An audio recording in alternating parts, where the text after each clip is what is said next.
Berarti gini deh, kalau klien lo nih minta di hipnosis gitu ya, berarti memang isunya itu dia punya ya ada kesehatan mentalnya yang terganggu gitu nggak, Riz? Iya, biasanya terkait dengan pikiran, perasaan, perilakunya. Tapi juga kadang-kadang ada yang emang pernah tapi kayak jarang kayak datang, tapi dia nggak tahu masalahnya apa. Ngerasa gini aja. Akhirnya, kalau kayak gitu gue ada caranya untuk supaya nge-reveal kayak ternyata ini masalahnya. Itu ada gue ada cara metode tersendiri untuk kayak mengungkap masalah yang hal kayak case yang dia sendiri nggak tahu case-nya apa. Oh, ada yang kayak gitu, klien lo gitu. Ada tapi jarang. Tapi kayaknya apa ya gitu ya? Iya, udah cek ke dokter aman, tapi kok jantung deg-degan lah, atau misalkan kayak gatel-gatel gitu misalkan. Iya. Tapi ada yang ini nggak sih, Riz, nyampe di kuping lo gitu, sesuatu yang agak miring gitu pendapat tentang apa yang lo tekuni sekarang gitu, hipnosis itu tadi, tarot kayak gitu. Iya. Dulu, tapi ini dulu banget sih, kalau sekarang sih belum. Dulu pernah ada yang nganggap, adalah salah satu di keluarga gue, kayak hipnotis tuh katanya dibilangnya aliran sesat. Gue pusing gimana jelasinnya deh. Oh. Itu kayak itu kan jangan jelasin pendukung presiden pokoknya. Tahan susah. Susah. Itu satu. Terus kedua juga soal tarot juga pernah juga dibilangnya katanya ramalan, terus gue dikasih kayak ayat Quran bahwa ini namanya ramalan musik. Waduh, ini gimana ngejelasinnya kalau kayak gini nih. Terus lo nanggepinnya gimana? Ya gue tanggepin. Gak usah, bener. Karena kalau ditanggepin jadinya debat kusir, gak akan ada ujungnya, gak ada konklusi. Jadi mendingan gue gak mau tanggepin lah, karena percuma juga gitu. Jadi mendingan tuh gue ajak ngobrol emang orang yang mau open lah, mau terbuka dengan pemikiran gue. Kalau enggak, ya buat apa, capek-capek aja gitu kalau ngomong. Nah, yang lo tulis di bio, intuitive cognition, itu artinya apa, Riz? Maksudnya ada kognitif di situ, ada intuitif di situ gitu. Maksudnya yang pengen lo mempresentasikan sekarang apa yang lo kerjakan tuh gimana, Riz? Jadi kayak sebenarnya ini sih, kognisi intuisi. Jadi kayak itu kayak ngebalance kayak gue istilahnya punya feeling, punya intuisi, dan gue punya analisa. Itu gimana saya supaya itu bisa ngeblend jadi satu gitu. Jadi gue bisa pakai dua-duanya, atau bisa pakai salah satu untuk hipno atau tarot. Karena kayak tarot kan istilahnya maksudnya selain pakai feeling atau intuisi, gue juga harus menganalisa gambar di kartu juga, karena kan di kartu itu ada banyak gambar simbol yang bisa dimaknakan. Nah, itu analisanya.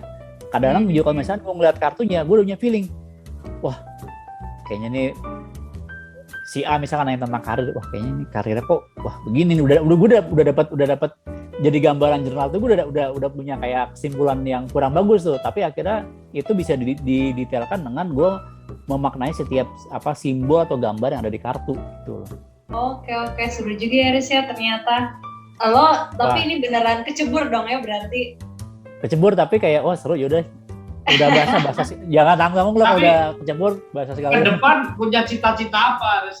Misalnya sekolah lagi di mana, di tempat yang mungkin lebih atau punya course apa gitu ya? Itu nggak? Kalau gue sih mungkin kalau nama ilmu sih belum mikir, tapi sih gue mau lebih ngembangin. Tadi kan gue bilang gue punya metode yang kayak Inception kan.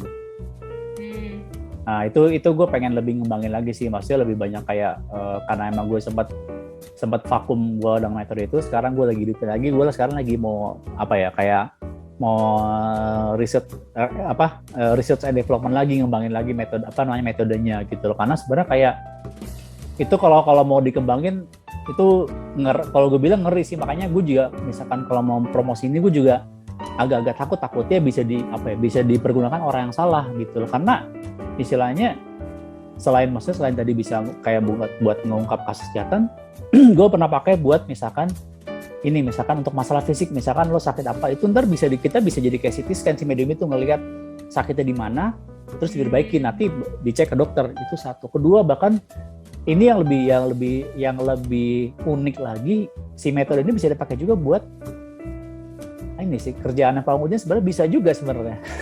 Itu ya gue nggak bisa pikir kan. kerjaan yang pawang hujan, jadi geser hujan. Oh, oke. Dan gue beberapa kali pakai itu dan pakai metode hipnoterapi. Nggak pakai apa sih, bakar dupa lah, lempar kolor, lempar bawang gitu, nggak ada ritual khusus, cuman visualisasi aja gitu loh. Jadi sebenarnya itu bisa dikembangin banyak hal, bahkan kalau mau lebih seram lagi, waktu itu pernah ini kayak nyambut, kayak misalkan lo, kalau yang kata orang lo disantet gitu, itu bisa, itu pakai metode ini kita bisa bantu juga buat nyambut benda kiriman itu juga, dan itu pernah gue pakai juga.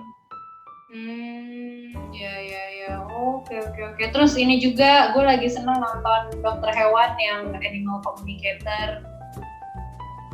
Oh. Oke, iya. Itu juga kayak gelombang alfa gitu loh, dia jelasin masuk gelombang alfa, terus akhirnya bisa main power lah, dia bilang kayak gitu. Iya, emang jadi itu istilahnya kayak, kan kalau ngomongin secara fisikanya kan semua makhluk hidup punya gelombang kan, punya frekuensi. Ya tinggal gimana caranya kita bisa menyelaraskan frekuensi kita dengan frekuensi yang lawan bicara kita gitu loh. Ya. Menarik nih, berarti nanti kapan-kapan kalau saya ada teman punya klub bola gitu ya, misalnya dibikin eksperimen nih. Jadi Haris datengin gitu, terus bikin eksperimen tim gitu, misalnya apalah gitu, metode apa. Itu menarik kayaknya, di dalam satu tim sepak bola ini harus metode kayak apa gitu misalnya. Mungkin itu menarik. Nah, menarik, tapi aku belum kebayang sih itu mau diapain pemain bola, belum kebayang sih. Ya. Tapi emang kalau buat ini sih bisa juga sih Mas, kayak Pak Misno buat buat kayak sport, kayak buat motivasi ke atlet, itu sebenarnya bisa juga pakai hipnoterapi. Iya. Iya, benar. Kita mau mulai dari Liga Lower dulu ya, Liga 3. Teman saya malah lagi bangun tim Liga 3 di Tangsel gitu. Siapa tahu nanti next tahun depan atau apa dikembangin gitu. Siapa tahu jadi sesuatu yang baru gitu. Dan Bisa. Siap. Oh, ini kan sesuatu yang dipelajari. Sepak bola juga sekarang berkembang. Kenapa sepak bola Indonesia nggak berkembang? Karena sainsnya nggak dipakai, itu aja. Oh. Karena sainsnya itu yang nggak dipakai. Jerman, sedikit ngomong soal sepak bola ya, Jerman ketika juara di Brazil 2014, bagaimana mainnya kayak robot, tapi kan sains yang digunakan. Brazil yang hebat kalah 7-1, yang mengandalkan bakat kan. Akhirnya kan sains, semuanya kan sains. Roberto Carlos ketika lawan Amerika tahun berapa ya, 2000 berapa gitu ya, kalau nggak 98 itu lawan Amerika, itu Roberto Carlos dikunci di posisi garis 30 sebelum kotak 16, dikunci, dia nggak bisa nembak. Dan itu dipelajari kebiasaan-kebiasaan itu. Sebenarnya kan hipnosis juga sama kan, sebenarnya kayak gitu juga kan. Iya, bisa. Gitu. Kalau mau dieksplor sebenarnya bisa banget sih Pak Misno. Ada jargon nih sekarang ini di pandemi, toxic positivity. Menurut lo gimana? Maksudnya kenapa sesuatu hal yang positif itu ada istilah bisa menjadi toxic gitu, Riz? Kalau dari sudut pandang lo sendiri emang ada gitu? Karena gue percaya dengan kata-kata positif tuh ucapan kan doa ya. Maksud gue gue bisa nih gitu. Tapi kok ada istilah itu gitu, Riz? Anak zaman sekarang.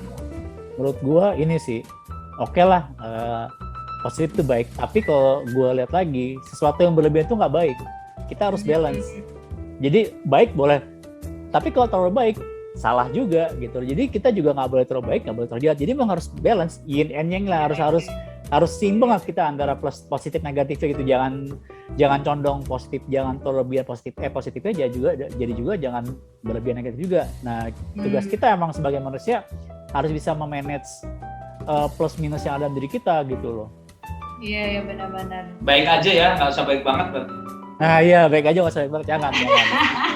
Malah nggak baik kalau terlalu baik. Oke, Riz. Kayak seru ya.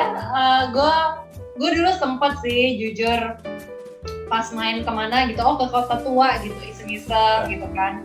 Ada kartu tarot. Gue lebih ke bukan ke isi masa depannya ya, karena gue nggak mau gitu. Gue takut gitu, mendingan gue nggak tahu sama sekali. Tapi benar. apa sih gitu yang gue pengen tahu aja gitu. Tapi saat itu gue nggak ngerti sama sekali apa yang dia bilang. Apa karena gue menutup semua memori gue atau apa gitu. Gitu. Cuma ya itu menurut gue sih sesuatu ya, bagi gue pribadi nice to know gitu, bahwa ada sesuatu yang lain lah gitu. Jadi oh iya, satu lagi apa? Saya potong.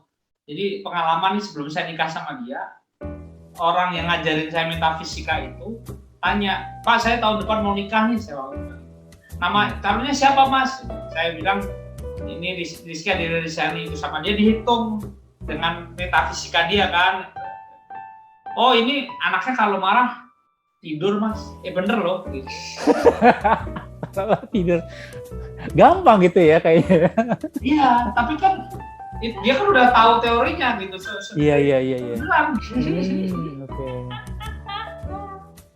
Jadi kalau Pak Misna marah, aku tidur aja, habis itu aku lupa, terus berulang lagi. Gampang ya? Halo Riz, thank you banget udah mau sharing. Gue juga makasih udah diundang. Aja. Tapi pandemi ini klien lo ini nggak? Kan katanya kan pandemi ini bikin tingkat stres orang tuh jadi tinggi gitu. Banyak nggak? Iya, ada beberapa klien gue emang mereka mengaku emang kayak jadi gampang cemas, gampang gelisah. Salah satunya penyebabnya gara-gara kayak dapat kayak mereka tuh kayak jadi overwhelm menerima informasi COVID. Jadi karena banyak banget deras informasinya dari sosmed, dari grup WhatsApp, ada yang hoax, ada yang fakta. Wah, cemas dia, apalagi di rumah aja, kemana-mana, udah tambah cemas deh gitu loh.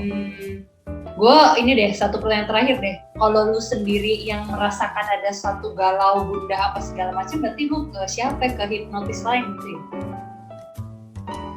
Iya. Atau lo mau ngobati lo sendiri?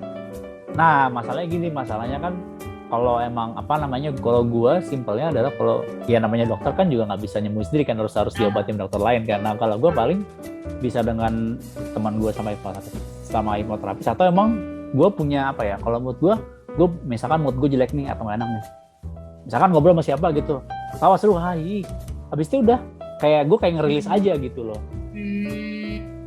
Jadi buat gue tuh ngobrol tuh kayak sesuatu yang emang penting sih, itu bener-bener kayak bisa jadi healing, bener-bener kalau emang lu enjoy dengan obrolannya, lu bener-bener nyambung, dan lu juga menikmati lu ngobrol dengan lawan bicara lu. Kalau pengalaman gue sih itu bisa jadi obat yang bagus buat gue gitu loh. Tapi Haris nggak punya hobi ngoleksi barang-barang antik gitu kan? Oh, enggak. Nah, ribet. Sukanya kan gini nih, misalnya si hipnoterapis A yang terkenal itu suka, padahal itu kan dua hal yang berbeda. Dia suka ngoleksi barang antik, sampai dia kebetulan dia hipnoterapis, kan kayak gitu. Jadi makin wah gitu, makin gitu. Karena emang gini sih Pak Misto, emang kalau ngomong hipnoterapi pasti emang ada beberapa orang pasti akan larinya ke situ. Iya. Ke metafisik pasti akan ke situ larinya. Kalau gue bisa dibilang lari emang ada sebagian sisi gue emang ke psikologi, ada sebagian gue ke metafisik gue, tapi gue nggak mau yang terlalu kayak gue tetap mau di tengah-tengah, nggak mau yang terlalu condong bener-bener ke salah satu gitu loh. Karena kan kalau dulu bercandaannya mentor gue hipnoterapis tuh dibilang psikolog bukan, dibilang bukan, tapi bisa jadi kedua-duanya. Nah, gue tuh kayak tetap berada di jalur tengah itu. Jadi kadang-kadang gue bisa jadi kayak psikolog, kadang gue bisa jadi kayak paranormal. Kalau sebenarnya bukan dua-duanya juga. Jadi abu-abu gue. Sama sih, saya juga penggemar bola tapi nggak terlalu ngoleksi jersey, soalnya mahal. Ganggu duit belanja. Iya aja, duit belanja lebih penting daripada duit beli jersey. Nah, berarti kalau ada teman-teman tetangga keluarga Misno yang mau kontak Kak Aris, bisa ya Aris ya, lewat DM, lewat handphone apa WA, ada di Instagramnya Aris ya. Oke Aris, terima kasih sudah. Terima kasih juga Pak Misno, Bu Misno. Bersedia ngobrol. Sukses ya Riz Makasih. ya. Ya, makasih. Sehat-sehat ya. Ya. Sehat juga Ya. buat kalian berdua. Siap. Thank you. Ya, thank you Riz. Thank you.